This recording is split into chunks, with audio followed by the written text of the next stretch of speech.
7 out of 10 adults over 40 wake up during the night. Not once, multiple times. And by the time you cross 60, the odds are worse. Up to 50% of adults over 60 report chronic insomnia symptoms, and according to a 2026 report from the National Council on Aging, nearly 40% of those cases go completely undiagnosed. Undiagnosed means untreated. Untreated means years of broken sleep that most people chalk up to the same explanation: getting older. That is just how it is now. But here is what the research actually shows. Waking 2, 3, or 4 times a night after 60 is not an inevitable feature of aging. In the majority of cases, it traces back to one specific physiological change that begins in your 40s, accelerates through your 60s, and directly interferes with the two things your brain needs most to keep you asleep: melatonin production and the nervous system's ability to shift into deep, restorative sleep. And once you understand what that change is, the fix is straightforward, inexpensive, and backed by randomized controlled trials in older adults. But these pharmaceutical industries hide these facts so they can drain your wallet with temporary fixes, sending you home knowing you will come back to pay them more. But I won't allow this to happen anymore. That is why I created this channel, to expose the system and to share what is best for you and your health. Hi, I'm Dr. John. Subscribe and hit like. We're building this to 1,000 subscribers on one principle: the system profits from your sickness, not from you being healthier. In this video, I am going to show you exactly what is driving the problem at a physiological level, the single most common mistake people over 60 make in the evening that makes it dramatically worse, and then a specific 4-part evening protocol. All of it is inexpensive, all of it at home, every step backed by published research in older adults that addresses the root cause directly. But to understand why the protocol works, you need to understand what is actually happening inside your body when you cannot stay asleep. According to the National Institute on Aging, older adults wake an average of 3 to 4 times per night and spend significantly less time in slow-wave sleep, the deepest, most restorative stage compared to that of younger adults. Most people assume this is structural, that the aging brain simply cannot produce deep sleep anymore.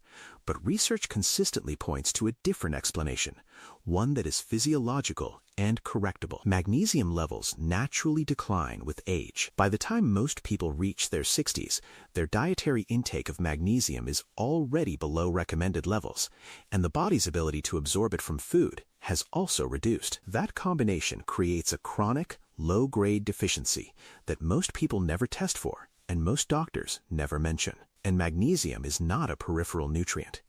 It is directly involved in 3 of the most critical biological processes for sleep. First, magnesium is required for your body to produce melatonin, the hormone that signals to your brain that it is time to sleep and stay asleep. Without adequate magnesium, melatonin synthesis is impaired. Second, magnesium activates GABA receptors in the brain. GABA is the primary calming neurotransmitter, the neurological equivalent of a dimmer switch on your nervous system. When GABA activity is low, the brain stays in a lighter, more alert state even when the body is physically tired.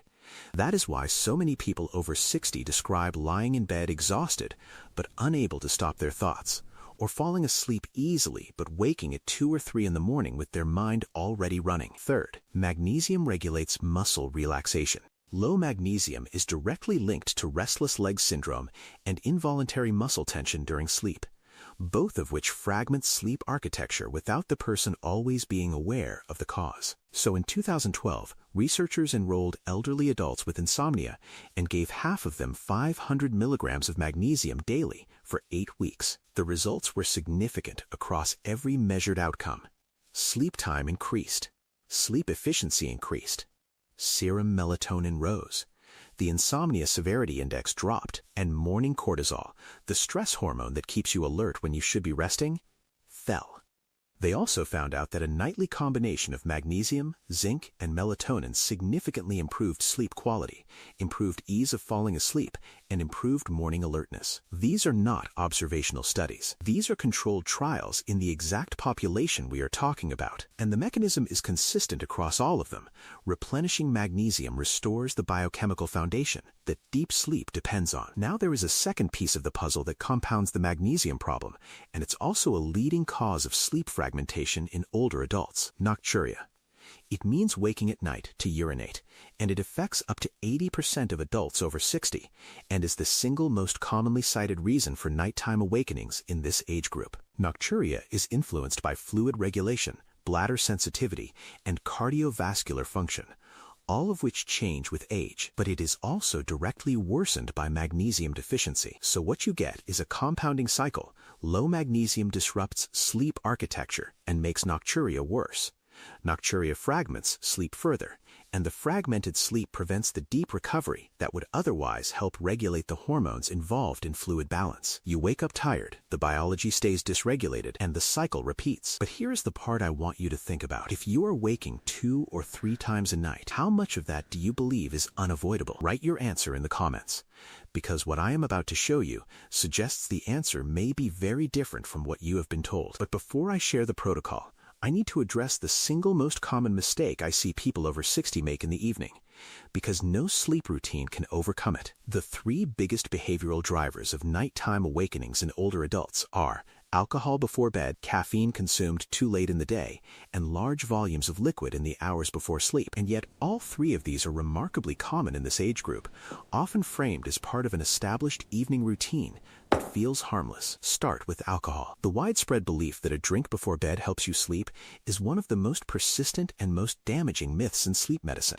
Alcohol does help you fall asleep faster. That part is real. What it does in the hours that follow is not. Alcohol fragments both REM sleep and deep sleep, increases nighttime urination, and elevates body temperature during the second half of the night, which is when your body's natural cooling process is supposed to trigger the deepest sleep stages. You fall asleep quickly and wake up 2 hours later feeling restless and warm. Then again, an hour after that. Many people attribute those awakenings to age, but it's not your age, my friend. It's that lovely alcohol you drink while watching a rugby match, even when your partner offers you to switch it with water. So yes, alcohol before bed consistently degrades sleep quality in older adults, even in small amounts, so I recommend you avoid it entirely in the evening. Now, caffeine. Did you know that the half-life of caffeine in an adult over 60 is between 8 and 14 hours? Longer than in younger adults, because the liver processes it more slowly with age. That means a 2 o'clock coffee is still 50% active in your bloodstream at 10 at night. Most people do not connect their 3 a.m. awakening to the afternoon tea they had at lunch. The connection is physiological, and it is direct. And the fluid volume issue is simpler.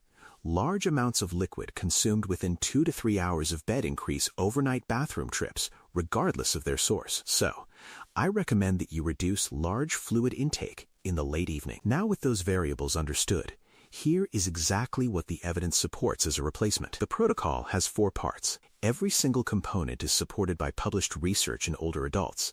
Every one of them costs close to nothing, and none of them requires a prescription or a specialist appointment. The first part is a specific bedtime tea, consumed 60 to 90 minutes before sleep, that addresses the magnesium deficit and melatonin precursor supply at the same time. The recipe is simple. 1 chamomile tea bag, brewed in hot water, combined, optionally but effectively, with banana peel tea. To make the banana peel tea, take a clean banana peel, boil it in water for 10 minutes, strain it, and mix that liquid into your chamomile. Drink 1 cup, warm, not hot, roughly an hour before bed. Chamomile is not folk medicine. In fact, in 2017, researchers found that chamomile extract significantly improved sleep quality in elderly participants compared to a placebo. The active compound in chamomile extract targets the same receptor pathway that pharmaceutical sleep aids target, and produces a calming effect without the dependency or morning grogginess. The banana peel component is less discussed, but biochemically significant. Banana peel is rich in magnesium and tryptophan, the amino acid precursor to both serotonin and melatonin. Combined with chamomile, you have a drink that addresses GABA receptor activity, melatonin precursor supply, and magnesium replenishment simultaneously in a cup that costs less than 50 cents. The second part of the protocol takes 2 to 3 minutes and requires nothing except your own hands. 2 acupressure points have been studied specifically for sleep in older adults. The first is HT7. It is located on the inner crease of your wrist, directly in line with your little finger. Press that point firmly with your opposite thumb and hold it for 1 to 2 minutes while breathing slowly and deliberately. Then switch wrists and repeat. The second point is SP6, located on the inner leg forefinger widths above the ankle bone. Press firmly for 1 minute per side. HT7 specifically has been studied in care home elderly and shown to improve insomnia scores and total sleep hours. The second point, SP6, has been identified as one of the core acupoints for senile insomnia, improved sleep quality, lengthened deep sleep duration, and increased REM sleep. The mechanism is consistent with the modern understanding that sustained pressure on peripheral nerve points activates the parasympathetic nervous system, the biological state that is the opposite of the stress response. 2 minutes. No tools, every night. The third part of the protocol addresses the environmental and behavioral inputs that either support or undermine everything else you are doing. Dim your lights at least 1 hour before bed. Screens, phones, tablets, and televisions emit blue light that suppresses melatonin production. Alongside that, spend the last 30 to 60 minutes before sleep doing something that actively brings down cortisol. Gentle stretching works. Progressive muscle relaxation, systematically tensing and releasing each major muscle group from your feet upward, has been validated as an effective sleep intervention. But don't forget to keep your bedroom temperature between 60 and 67 degrees Fahrenheit. Your body initiates the transition into deep sleep through a controlled drop in core temperature. A room that is too warm interrupts that process, regardless of everything else you do right. The fourth and final part is the simplest, but the one most people resist because it feels counterintuitive. Stop all significant fluid intake 2 to 3 hours before bed. This directly addresses the nocturia component, the nighttime bathroom trips that are the leading cause of sleep fragmentation in this age group. If you are thirsty after that cutoff, take only small sips. The chamomile and banana peel tea you made in step 1 counts toward that cutoff. Drink it at the 90-minute mark, and then nothing significant after that. Less fluid volume in the bladder during overnight hours means fewer signals to the brain that interrupt the sleep cycle. When these 4 components are applied together, the research on each individual element gives us a clear picture of what to expect. The 2012 magnesium study showed improvements in sleep efficiency of roughly 15 to 20% in elderly adults within 8 weeks. The 2025 acupressure meta-analysis found meaningful reductions in wake after sleep onset across multiple trials. The fluid timing adjustment alone reduces nighttime bathroom-related awakenings in the majority of seniors who apply it consistently, and chamomile's effect on GABA receptor activity begins the same night you drink it. Within 1 to 2 weeks of consistent application, you will begin to notice a measurable difference in how many times you wake and how rested you feel in the morning. But the compounding effects matter beyond sleep itself. Good sleep improves morning alertness and mood. Sleep quality is directly linked to blood pressure regulation, immune function, and cognitive performance, all of which are priority health concerns after 60. Fixing your sleep does not just fix your sleep. It fixes your life. Let me bring all of this together. Up to 70% of adults over 40 experience regular nighttime awakenings, and by 60, the majority of those cases are chronic and undiagnosed. The research consistently points to one underlying physiological driver. The age-related decline in magnesium, which impairs melatonin synthesis, reduces GABA-mediated nervous system calming, disrupts muscle relaxation, and worsens the fluid regulation issues that produce nocturia. Alcohol before bed fragments deep sleep even in small amounts and makes nighttime urination worse. Caffeine consumed after early afternoon is still active in your bloodstream at bedtime. Large fluid volumes in the evening increase overnight bathroom trips, regardless of their source. And the 4-part evening protocol: chamomile and banana peel tea 60 to 90 minutes before bed, 2 to 3 minutes of HT7 and SP6 acupressure, a dimmed, cool, screen-free wind-down environment, and a fluid cutoff 2 to 3 hours before sleep addresses each of these variables with interventions validated in randomized controlled trials, specifically in older adults. None of this is complicated. None of it is expensive. The chamomile tea costs pennies. The acupressure costs nothing. The environmental adjustments cost nothing. The fluid timing costs nothing. What it costs is consistency, applying all 4 parts together every evening, long enough for the physiological effects to accumulate. If you apply this tonight and wake up tomorrow having slept through fewer interruptions, write it in the comments, because that data, coming from people in their 60s and 70s who actually ran this protocol, is exactly the kind of real-world evidence that matters. If this channel is giving you the kind of specific, research-grounded health information that the system hides from you, consider subscribing right now so you never miss when I expose what they hide and save you hundreds of dollars. This is Dr. John.